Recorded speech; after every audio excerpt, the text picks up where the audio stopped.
رحمتوں کے ہاں وہ شیر خدا، یہ شیر خدا کے شیر، اور واقعاً تاریخوں نے لکھا ہے مولا علی جس وقت حضرت عباس پیدا ہوئے تھے اسی وقت ایک شیرنی سے ایک شیر بھی لیا تھا بچہ، اتنی اسی وقت پیدا متولد بچہ، حکم دیا تھا تمام شیروں کو کہ اس وقت پر جو بچہ پیدا ہوگا میرا اسی وقت ایک بچہ چاہیے شیر کا، اور تاریخوں نے لکھا ہے اور اس کا نام ابو الحارث رکھا تھا، اور اسی کو حضرت فضا نے پکارا تھا، ابو الحارث تھا۔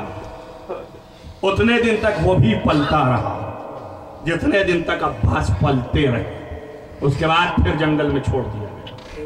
مولا نے اس کو حکم دے دیا تھا کہ جب مشکل زیادہ ہو اور تیری آواز لگائی جائے تو فوراً آنا مدد۔ آپ کو پتا ہے، اور اسی طرح عباس کو پالا، اور کل میں نے آپ کو بتایا تھا کہ کتنی پیاس میں مبتلا تھا۔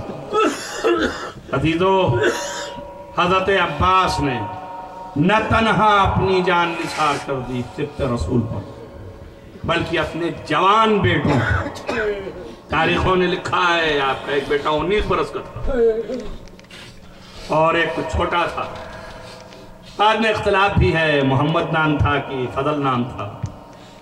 بہرحال چونکہ علامہ شیخ مفید نے محمد کی لفظ کو یقالو سے استعمال کیا ہے، ضعیف ہے، لہذا فضل ابن عباس اور قاسم ابن عباس یہ دو ہیں جن کو حضرت عباس نے پکارا، یہ کربلا میں ساتھ تھے، اب پکار کے کہا، بہت سے لوگوں نے یہی کنیت لکھی ہے اور یہ اختلاف ہے تاریخ میں کہ بڑے بیٹے کا نام محمد تھا اور دوسرے کا نام فضل تھا، بڑے بیٹے کا نام فضل تھا دوسرے کا نام محمد تھا۔ ایک دن میں نے ایک مجلس میں کنیت بیان کی تھی، وہاں تاریخ میں اختلاف کہتے ہیں کنیت کیوں بڑے بیٹے سے ہوتی ہے، ابو الفضل اسی لیے ہو گئے، ابو الفضل اس لیے نہیں ہے، فضل کے نام کی وجہ سے نہیں ہے، بلکہ فضیلتوں کی بنیاد ہے۔ نبی نے یہ کنیت آپ کی ولادت سے پہلے جیسے محمد حنفیہ کو ایسے ہی علی ابن ابی طالب سے وصیت کر گئے تھے۔ میں نے ایک مجلس میں یہیں کہیں پڑھا ہے، کسی کے گھر کی مجلس میں، ظاہر النیر صاحب کی، کہ حضرت زہرا نے وصیت فرمائی تھی کہ میرے بعد فاطمہ کلیبیہ سے عقد کرنا اور اس سے جو بیٹا پیدا ہوگا اس کا نام عباس ہے۔ عباس کے معنی بھی شیر کے ہوتے ہیں اور بھی بہت سے معنی ہوتے ہیں، تو جناب عباس تمنائے زہرا ہیں، جناب عباس آس محمد ہیں، جناب عباس دعائے امیر المومنین ہیں، سب کی نظریں عباس ہیں، سب عباس کو دیکھ رہے ہیں اسی طرح سے، سب سوچ رہے ہیں کہ کس منزلت کی۔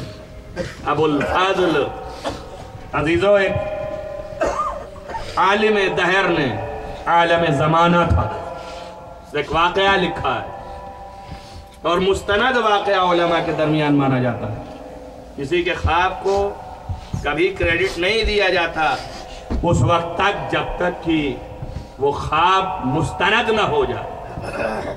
ایک عالم دہر نے خواب میں دیکھا تھا اور یہ واقعہ سچ ہے، بعد میں پتہ چلا، محلے میں پتہ لگایا تو معلوم ہوا ایک مومنہ ہے جس کا بچہ ہے وہ دنیا سے چلا گیا اور وہ جناب عباس کے روزے کو پکڑ کے اور اس نے قسم دلائی کہ میرے بیٹے کو واپس کرو چاہے جیسے ہو۔ تو مولا نے درخواست دی حضرت عباس علبردار نے، بیان کرتے ہیں وہ عالم کی درخواست دی، درخواست رد ہو جاتی تھی، اس کا وقت پورا ہو گیا، مشیت الہی میں اس کا وقت پورا ہو گیا، اب اسے واپس نہیں کیا جا سکتا۔ تو جب آخری دفعہ 3-4 دفعہ درخواست گئی اور لوٹی جب آخری دفعہ لوٹی تو اس ملک سے حضرت نے فرمایا کہ رسول کی خدمت میں کہہ دیجئے کہ آج کے بعد سے میرا لقب باب الحوائج اٹھا لیں، مجھے نہیں چاہیے۔ اور تاریخیں لکھتی ہیں، وہ عالم لکھتے ہیں، پھر اس کے بعد جو رسول تک یہ فرمائش ملائکہ کے ذریعے سے پہنچی اور رسول نے بارگاہ عزتی میں یہ بیان کرنا چاہا کہ ادھر سے دوسرا ملک آیا اور اس نے حکم دیا کہ پیغمبر حکم دیجئے، اور پھر حکم سے وہ بچہ زندہ ہوا۔ عباس کی وہ عظمت اللہ کے نزدیک، مشیت میں نہیں تھی بات، نبی نہیں کر سکتے تھے، اللہ نے مشیت میں ڈالی، نبی نے اعادہ فرمایا۔ کس لیے ڈالی؟ شان نزول مشیت عباس بنے، یہ عظیم عظمت کے حامل ہیں۔ آپ سوچیں اور غور کریں، جوان بیٹے، اور جب شہزادہ علی اکبر اور اسی طریقے سے جناب عباس سے گفتگو فرما رہے، شب میں ہم آپ کے ساتھ یہاں ٹہل رہے، دیکھ رہے ہیں، لیکن کل دن میں شہادت میں ہم سبقت لے جائیں۔ جناب عباس کہتے ہیں ایسا کیسے ممکن ہے ہم شہادت میں سبقت لے جائیں؟ نہیں، آپ تو چچا ہیں، ہاں تم بھی خوبرو بھتیجوں میں سے، تم شبیہ پیغمبر ہو، کیسے ممکن ہے کہ میں زندہ کھڑا رہوں اور تمہارا داغ اپنے آنکھوں سے دے؟ ناممکن ہے۔ عزیزان گرامی، واقعاً یہ عظمت کا حامل انسان معصوم نہیں ہے۔ میرے پاس بہت کچھ تھا کہ میں بیان کرتا، اور قریب بعصمت، تالیے تل بعصمت، والشمس والضحاها والقمر اذا تلاها، سورج جدھر کو جاتا ہے قمر ادھر ہی کو جاتا ہے۔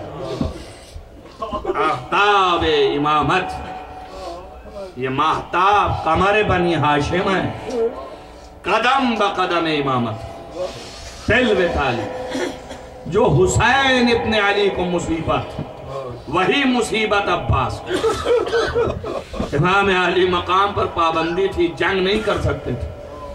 اگر دنیا لوگ کچھ بھی کہے، اگر خالص امام جنگ کے لیے اتر جائے تو ایک کافی تھے، 30,000 کچھ بھی نہیں ہے۔ جس کے قبضہ قدرت میں کائنات، اس کے لیے 30,000 اور 1,00,000 کوئی چیز نہیں ہے، مگر پابندی تھی۔ ہم دیکھنا ایسا ہی چاہتے ہیں جیسے امام علی مقام پر پابندی، ویسے ہی جناب عباس پر بھی جنگ کرنے کی پابندی، جہاد کی پابندی تھی۔ جہاد دفاعی، جاؤ پانی لے آؤ۔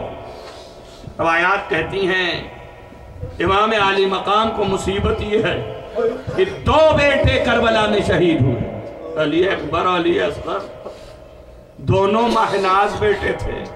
تو جناب عباس کو بھی یہی غم نصیب ہے، 2 بیٹے آپ کے کربلا میں کام آئے۔ امام علی مقام نے بھی اس وقت جب جناب علی اکبر نے اجازت چاہی تھی تو فرمایا تھا کہ کس طرح تجھے جانے دوں، لیکن چارہ کچھ نہیں ہے، اور ہاتھ بلند کر کے کہا اللہم اشہد علی ہؤلاء القوم، بہرحال تو گواہ ہے نہ اس قوم پر، میں نے ایسے کو بھیجا ہے جو شبیہ رسول ہے۔ ویسے ہی جناب عباس اپنے بیٹوں کو پکارا اور کہا اپنے آقا اور مولا پہ جان فدا کر دو،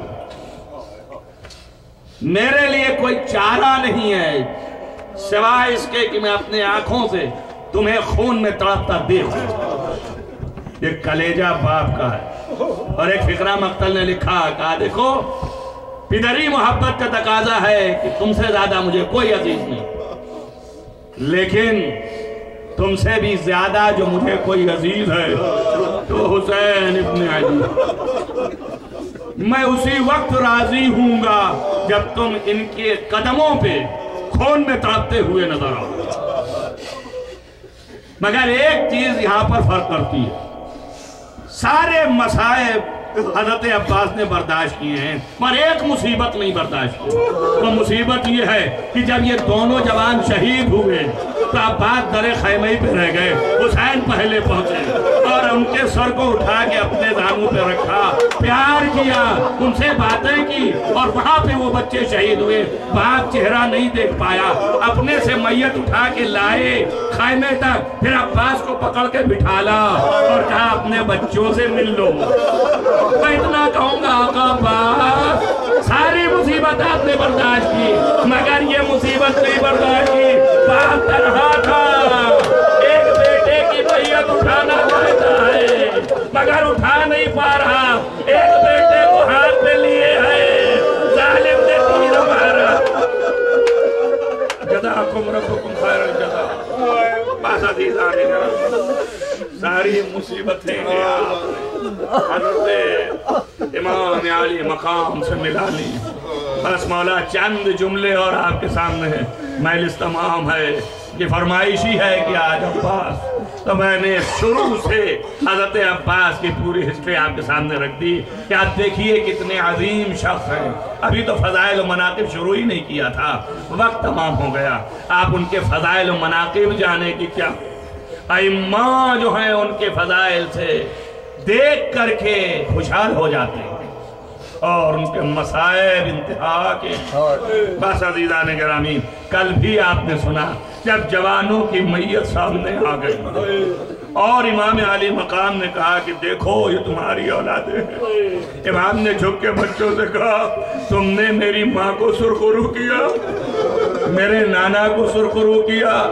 عزیزو ایک جملہ اور ملتا ہے مقتل میں کہ جب بچے جنگ کر رہے تھے تو ان کو پیاس کا غلبہ ہوا تو پلٹ کے اپنے باپ سے پانی نہیں مانگا، قریب آئے امام حسین کے پاس، کہا آقا کیا ہمیں پانی کہیں سے دستیاب ہو سکتا ہے؟ امام عالی مقام نے چہرہ چوم لیا اور چومنے کے بعد فرمایا میرے شیرو اب تمہیں تمہارا دادا حوض کوثر سے ایسا پلائے گا کہ قیامت تک تمہیں پیاس نہ لگے گی۔ میں کہوں گا اے حسین کہ یہی اپنے جوان کے لیے بھی کہا، یہی عباس کے جوان کے لیے کہا، یہ کتنی بیچارگی ہے، مظلومیت ہے کہ آپ ایک قطرہ پانی بھی نہیں دے سکتے۔ عزیزان گرامی، جب سب قتل ہو گئے تک مرتبہ عباس نامدار آگے بڑھے، فرمایا بھائی اب مجھے اجازت دیں۔ روایتوں میں لفظ ہے آقا